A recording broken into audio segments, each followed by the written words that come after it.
doing? Thank you for doing this. Sorry, my mic is on. Woo! Thank you, Mr. Vice President, for coming. You bet. Thank you, Tucker. So great. How about a round of applause for Tucker Carlson for being here and doing this, everybody? The only I thought I was going to get off easy. I got on stage, there was no Tucker, so. You know there's a recession when one of us doesn't have a job. It's me. That would actually be two of us, Tucker. Actually, I'll start there. Are we in a recession? You know, I think there's a real possibility that it's already hit parts of the country. Yeah. I mean, look, Joe Biden comes into office, and along with Democrat majorities in the House and Senate, they launched a gusher of spending, $2 trillion in unnecessary spending that initiated the worst inflation in 40 years. They launched a war on energy. They dismantled all of our successful policies at the border, created the worst border crisis in history. And the reason I'm running for president of the United States is because I know we can do better. We can bring this nation back. We can restore the American economy. We can secure our border. And we can stand for the God-given liberties that have always made this country strong and true and great. Amen. Amen. Well, thank you. And we can certainly do better, that's for sure. So I have to ask you, since you were a witness to and in some unintentional way a participant in one of the most widely covered events in American history, January 6th, what was that? Do you think that was an insurrection? Well, first, can I just take a moment just to say thank you to the family leader, to Bob Vanderplatz and the whole team here, and to our friends at Blaze TV, including my old friend Glenn Beck. We're standing here on a historic day in Iowa, when in just a few short hours, Governor Kim Reynolds would take to this stage and sign into law historic protections for the unborn. And I think all the members of the family leader here in Iowa prayed and worked and fought to bring us to this day. And it's an honor to be with you all. It really is. Now, as to that day, let me just say, all I know for sure, having lived through it at the Capitol, is that it was a tragic day. I've never used the word insurrection, Tucker, over the last 2 years, but it was a riot that took place at the Capitol that day. I saw firsthand where they'd evacuated us down to the loading dock below the Senate chamber, police officers that, as the day wore on, were streaming through 150 law enforcement officers that were assaulted. Obviously, the tragic loss of life ransacking the Capitol that occurred. But I really do believe that a day of tragedy became a triumph of freedom. And I'll always believe that by God's grace, I did my duty that day under the Constitution of the United States of America, and our institutions held. When you say the tragic loss of life, who are you referring to? Well, obviously, Ashley Babbitt would come to mind immediately. What do you think of the fact that she was shot? Well, I just think it was a tragic moment, without question. But I have to tell you that seeing people assaulting law enforcement officers, smashing windows, breaking into the Capitol building, it infuriated me. And it's very likely that the restraint that was shown by law enforcement officers saved lives that day. But I think it's important that we hold those accountable who perpetrated acts of violence and vandalism in our nation's capital. But I'm still waiting for equal vigor and equal prosecutions to be brought on those that brought hundreds of BLM riots to cities across America. Amen.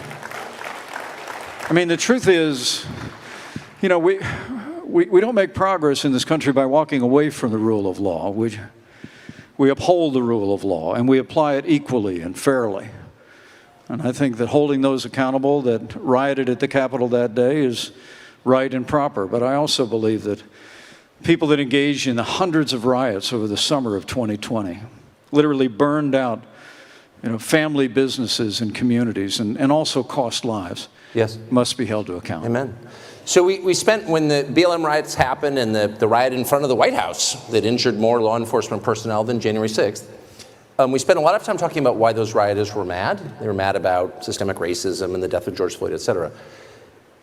Why do you think the people who swarmed the Capitol on January 6th were mad? And why haven't we talked about that? Well, first off, I would tell you that I think the January 6th committee was a partisan committee in the Congress of the United States.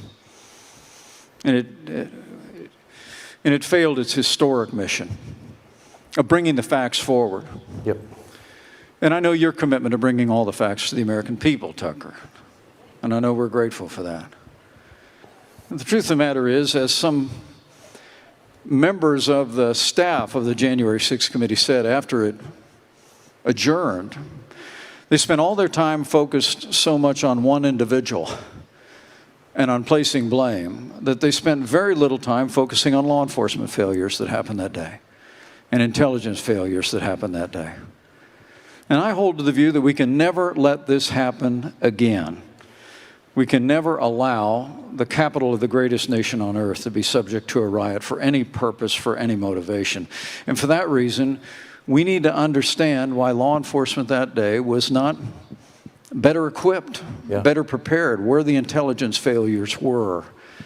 And I believe that in time we'll have those answers. Amen. But I wonder, though, again, about motives, since these were, and I'm not excusing any act of violence ever anywhere, including on January 6th. However, they were American citizens. Most of them didn't commit acts of violence, and they were really mad. And they were mad because they thought the election was unfair. Right. And I wonder why more time hasn't been spent by either party reassuring Americans that our elections are real, that all votes are counted, that the electronic voting machines, which no one seemed to trust 10 years ago, now are infallible, why mail-in voting is a good thing. Like, why doesn't anybody try to reassure the public that the mechanics of voting are legit? And are they? Do you think the last election was fair? Well, as I said on January 6th in my communication to the Congress, and have said many times since, there were irregularities in the 2020 election. There's no question. There were about a half a dozen states that changed the rules of elections in the name of COVID. Yep. And that undermined public confidence in the outcome of our elections. Now, at the end of the day, we brought more than 60 lawsuits, states engaged in recounts. And when states ultimately certified and courts upheld those changes in virtually every instance, and ultimately we were able to determine that the changes, there was no evidence that the changes had changed the outcome of the election in any way. I knew that my duty was clear that day. But candidly, as I've said before, President Trump's words that day were reckless. I believe whatever his intentions in that moment, it endangered me and my family and everyone that was at the Capitol that day. I believe history will hold him accountable for that, just as the law will hold everyone that engaged in acts of violence. But may I just to the rest of us who weren't there, who were just participating or trying to in our democracy, 10 years ago, Democrats said, look, electronic voting machines can never be secure. And of course, that's obviously true. Anything electronic can be subverted. Real countries don't use electronic voting machines. Are you confident that a country with electronic voting machines, ours, can have an election that you're participating in that everyone can trust? Well, I believe we can, but I welcome the fact that since 2020, Republican-led states around the country have enacted election integrity reforms. I'm somebody that believes that, and Indiana was the first state to do this. I'm somebody that believes that you ought to be required to give a picture ID when you go in to vote. We ought to have voter ID in every state in America. But with regard to voting machines, I would tell you we had them in Indiana, but in Indiana and elsewhere, they produced paper ballots. Recounts were taken in states around the country. And I think it's absolutely essential that we do everything in our power to restore public confidence in the one person, one vote principle at the heart of this republic. Why not just get rid of electronic voting machines and call it a day, and then we don't have to debate it?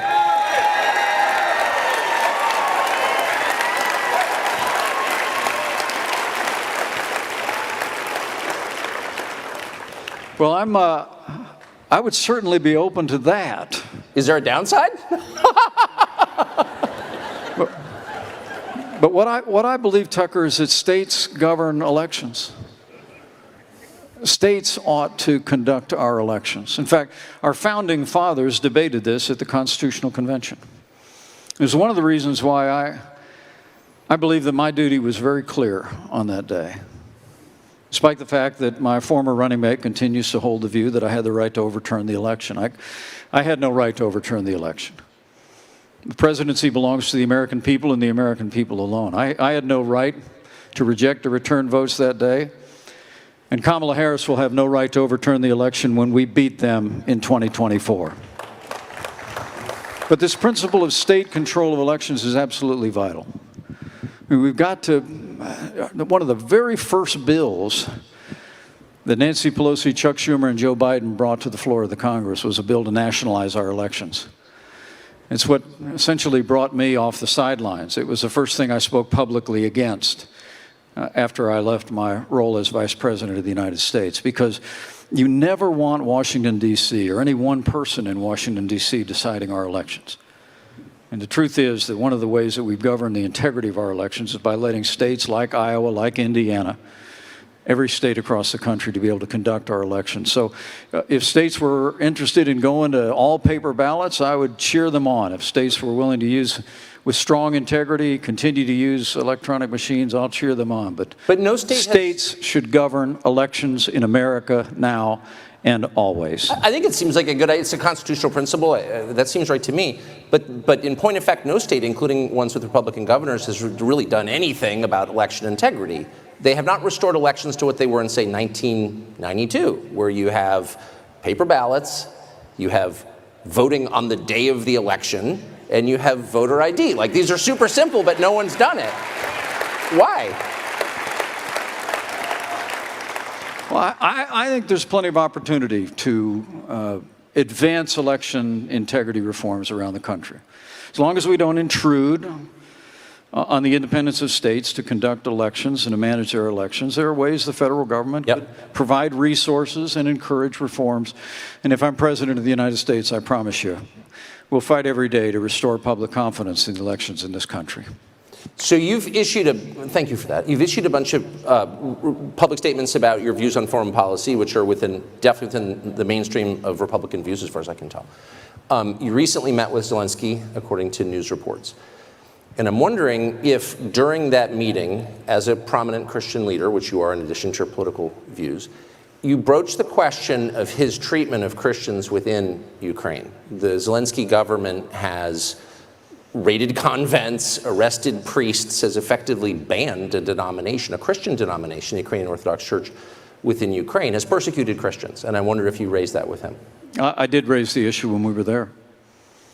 And I raised it with the leader of the Orthodox Church when I was visiting Kyiv, and asked him about concerns about religious liberty. He assured me that the Zelensky government in Ukraine was respecting religious liberty, even while recognizing that there were very small elements of the Russian Orthodox Church that were being utilized for the purpose of advancing the Russian cause in Ukraine, and that they were taking steps to hold them to account. But the leader of the church at St. Michael's in Kyiv told me personally that he believed that the Zelensky government was respecting religious liberty. And I must tell you, other than the sanctity of life, there's no higher priority in my life than preserving the freedom of religion in America and championing religious liberty around the world. I'm confused. On this question, it's very clear that the Zelensky government has arrested priests for having views they disagree with. That's not consistent with religious liberty. It's an attack on it, and we're funding it. And I'm just wondering how is it, and I don't mean to be disrespectful at all, but I sincerely wonder how a Christian leader could support the arrest of Christians for having different views. Well, what I can tell you is I asked the Christian leader in Kiev if that was in fact happening, and he assured me that it was not. People were not being persecuted for their religious beliefs.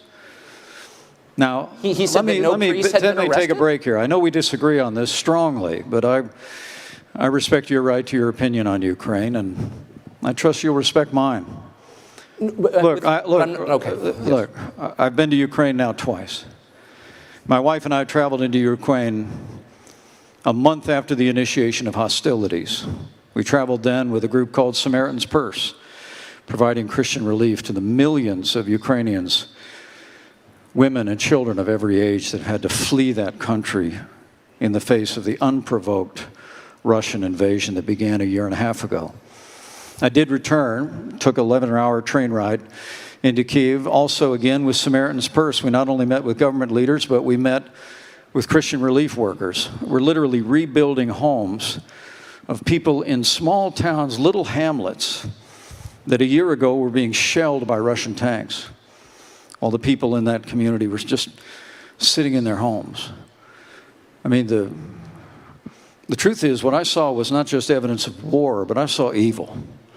And I believe that it is in the interest of the United States of America to continue to give the Ukrainian military the resources that they need to repel the Russian invasion and restore their sovereignty.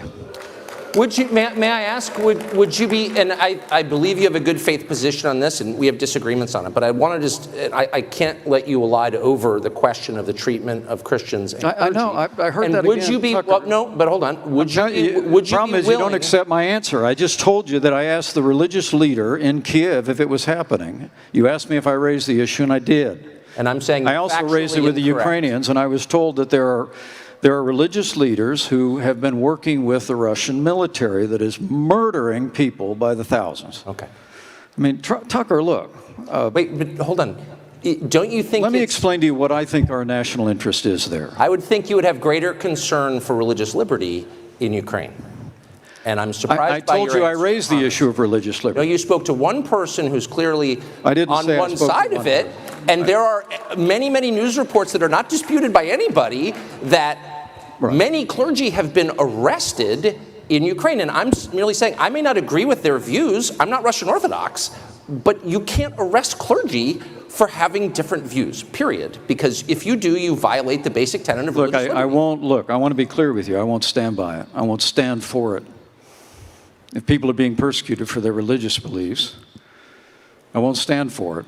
In any country with which a country of our nation is supporting or our allies are supporting. Yes. Period, paragraph. But let me say to you, our national interest in Ukraine, I believe, is born of the fact that I spent 10 years on the Foreign Affairs Committee in the House of Representatives. I spent 4 years as Vice President. I've met Vladimir Putin. Let me tell you, if Vladimir Putin overruns Ukraine, I have no doubt that in a short period of time, that Russian military is going to cross a border of a NATO country that our armed forces will have to go and defend. You know, I started the day this morning at Rosie's in Zionsville, Indiana with my son, Captain Michael J. Pence in the United States Marine Corps.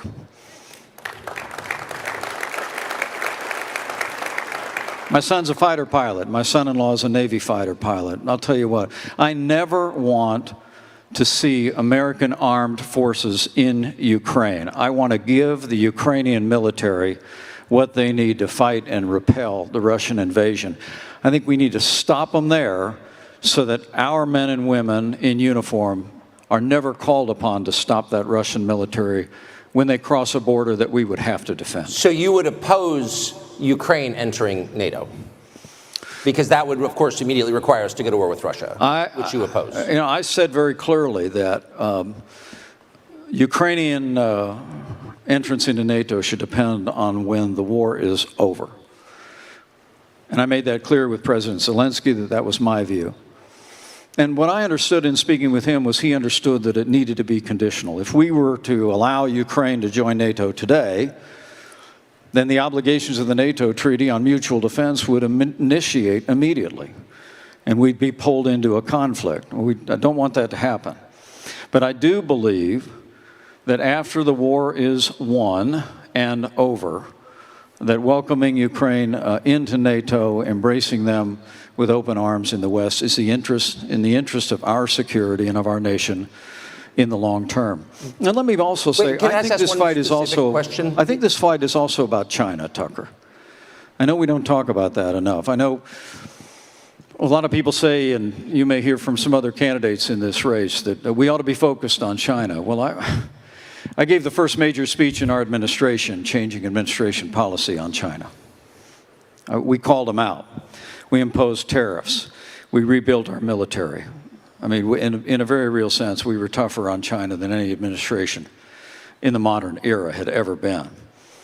But I really do believe that by giving the Ukrainian military what they need to repel the invasion, we will also send a deafening message to China that America and the free world will not tolerate China's military ambitions in the Asia-Pacific, or their intention that becomes more clear by the day against Taiwan or any other place. But I really do believe peace comes through strength, and the United States of America needs to continue to project strength. But let me say one last thing. But we've run out of ammunition, so we're sending them cluster bombs. So because we've sent our ammunition to Ukraine, which has not yet won the war, whatever that means, no one has defined it, but isn't that prima facie evidence that we have become weaker militarily by our support from Ukraine, or how am I missing something? Well, we're out of ammunition, so we're sending cluster bombs. Well, first off, since Joe Biden took office, he's been working to cut military spending. And frankly, the recent debt ceiling deal that was done, if they don't pass all their 13 appropriations bills, will result in a 1% cut in our military spending after inflation in 2025. Look, China is floating a new battleship every month in the Pacific. We don't need to rebuild our military. We need to build a military strong enough to meet the challenges America will face in the 21st century. And as President of the United States, I'll do that. Amen. I promise you. Last question on Ukraine, though. The Pentagon says that because of the munitions and the material we have sent to Ukraine, we're very low in our stockpiles. Is that a concern to you? Yeah. On the 155 artillery. And I have no reason to disbelieve that. Look, the answer, though, is not to shrink from America's role as leader of the free world. The answer is to invest in our national defense.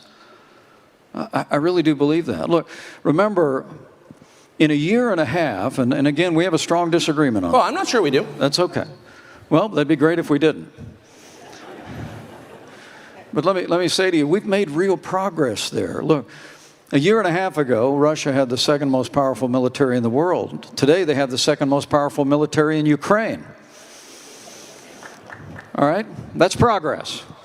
That's progress. And that's a result of what the United States and our allies have invested. But let me say one thing about Joe. Can I say one thing about Joe Biden on this? Okay. And I've been critical of him. Look, our administration came in, and the Obama-Biden administration had refused to give military support and resources to Ukraine. We ended that. We started providing Javelin missiles. I'll never forget standing in the woods a couple of weeks ago in a little town called Moshe, where the soldier told me about when the Russian tanks approached and how many soldiers they lost in the first 24 hours. And then the colonel looked at me and smiled and said, and then the Javelin missiles arrived. And I said, we sent you those Javelin missiles. And he said, yes, sir, you did. I mean, we provided arms to Ukraine so they would be better equipped for this moment. But let me ask you a question. I'm sorry. Joe Biden cut off military spending when he came in. And even after that heartless, unprovoked invasion, which Joe Biden actually said, we don't know what we'd do if it was a small invasion. I mean, he signaled incredible weakness, especially after that disastrous withdrawal from Afghanistan. And all along the way, the Biden administration has been slow in providing military support. Make no mistake about this. We promised them 33 Abrams tanks in January. I heard again 2 weeks ago in Ukraine, they still don't have them. We've been telling them we'll train their F-16 pilots, but now they're saying maybe January we'll let somebody transfer some jets. I'm sorry, Mr. Vice President, have you, I know you're running for president. You are distressed that the Ukrainians don't have enough American tanks. Every city in the United States has become much worse over the past 3 years. Yeah. Drive around. There's not one city that's gotten better in the United States. And it's visible. Our economy has degraded. The suicide rate has jumped. Public filth and disorder and crime have exponentially increased. And yet, your concern is that the Ukrainians, a country most people can't find on a map, who've received tens of billions of U.S. tax dollars, don't have enough tanks. I think it's a fair question to ask, like, where's the concern for the United States in that? Well, it's not my concern. Tucker, I've heard that routine from you before, but that's not my concern. I'm running for president of the United States because I think this country's in a lot of trouble. I think Joe Biden has weakened America at home and abroad. And as President of the United States, we're going to restore law and order in our cities. We're going to secure our border. We're going to get this economy moving again. And we're going to make sure that we have men and women on our courts at every level that will stand for the right to life and defend all the God-given liberties enshrined in our Constitution. Anybody that says that we can't be the leader of the free world and solve our problems at home has a pretty small view of the greatest nation on earth. We can do both. And as President of the United States, we will secure our border, we will support our military, we will revive our economy and stand by our values, and we will also lead the world for freedom under my administration. I promise you. Amen. Vice President Mike Pence, thank you very much. Thank you, Tucker. Thank you. Thank you.